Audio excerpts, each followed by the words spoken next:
மாதத்தில் விருதுநகர் மாநாட்டில் அறிவிக்கிறார். பொது உடைமையே நமது கொள்கையாக நாம் ஏற்றுக்கொண்டிருப்பதால் என்றுதான் அது சொல்கிறார்.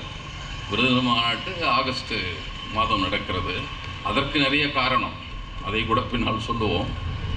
அந்த மாநாட்டில் சொல்லுகிறார். அதற்கப்புறம் கம்யூனிஸ்ட் கட்சி அறிக்கையை மொழிபெயர்த்து வெளியிடுகிறார்கள். ஆனால் வெளியிடுகிற போதும் அவர் ஒன்றை சொல்லுகிறார். முன்னுரைன்னு முதல் இதில் முன்னுரை எழுதி அதில் சொல்கிறாரு, ஏற்கனவே இந்த நாட்டில் ஏராளமான தத்துவங்கள் இருக்கின்றன. இப்போது பெரும் புரட்சி, அப்புறம் ரஷ்ய புரட்சியை பற்றி மனதில் வைத்துக் கொண்டு சொல்லுகிறார். அதை சொல்லுகிற போது மார்க்ஸ் எங்கெல்ஸையும் சொல்லுகிறார். 2 ஜெர்மானிய இளைஞர்கள் மனதில் விதித்த தத்துவம் இப்போது உலகில் பலமாக எழுந்து புரட்சியாய் முடிந்திருக்கிறது. அந்த தத்துவம் எழுந்த இடம் ஜெர்மனாக இருந்தாலும், அதற்காக முதலில் மாநாடு கூட்டிய இடம் இங்கிலாந்தாக இருந்தாலும், அதற்காக புரட்சி முதலில் நடந்த இடம் பிரான்ஸாக இருந்தாலும், அரசு அமைகிற இடம் ரஷ்யாவாக ஆகிவிட்டது. ஏனென்றால் ரஷ்யாவில் இருக்கிற கொடுங்கோன்மை அவ்வளவு கடுமையாக இருந்திருக்கிறது. அப்படி பார்த்தால் இந்தியாவில் தானே முதலில் நடந்திருக்க வேண்டும்.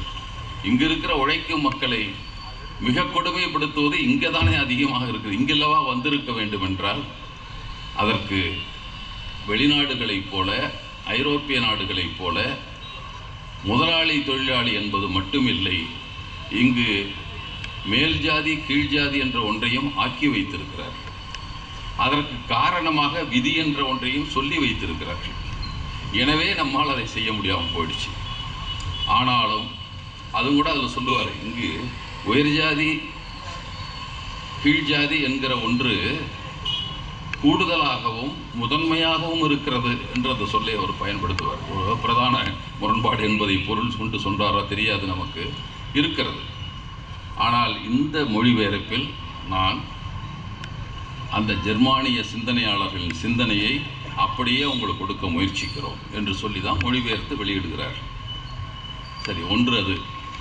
அடுத்தது அம்பேத்கர் உரையாற்ற செல்கிறார்.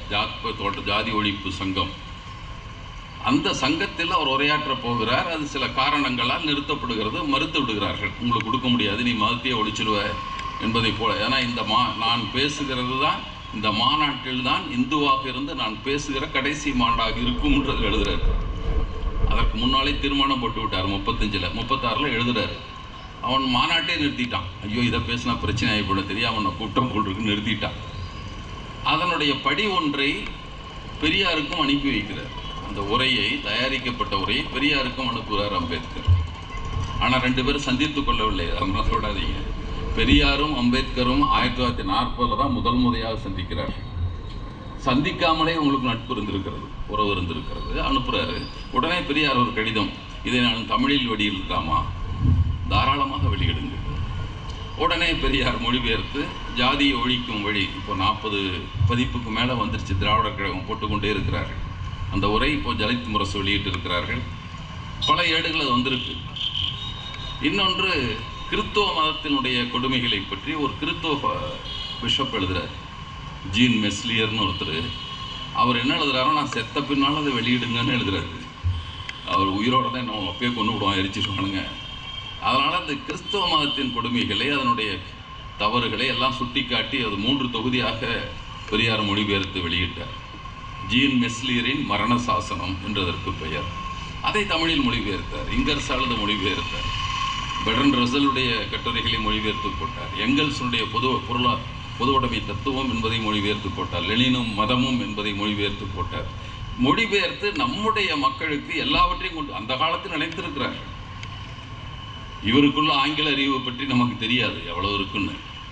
பிற்காலத்தில் அவர் கான்பூரில் நடந்த மாநாட்டில் ஆங்கிலத்தில் தான் பெரியார் 2 மாநாட்டிலும் ஆங்கிலத்தில் வடநாட்டில் பேசுகிறாரு பெரியார்.